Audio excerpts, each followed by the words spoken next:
Ćao svima, ja sam Mihajlo i danas ću vam pokazati kako da ubacite skin u Minecraft bez download, što je najbolje.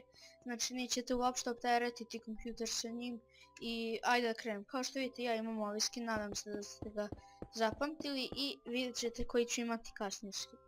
Evo samo sekund, znači kao prvo kako biste ga ubacili morate da izađete iz Minecrafta, evo. Samo sekund.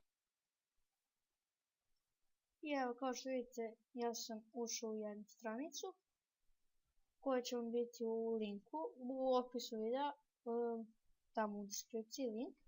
Kao što vidite evo ja sam izabrao ovaj skin, evo ovaj, ovako je, i samo trebate da kopirate ime, samo sekund, kopirate ime, tako, kopira.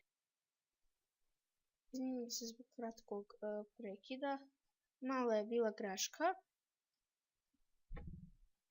Odete u Minecraft,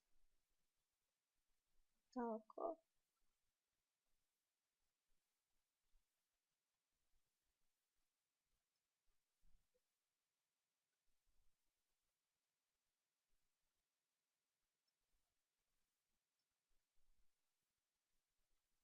Tako, lepo do ovdje da dođete i samo nalepite ovo njegovo ime, kao što vidite.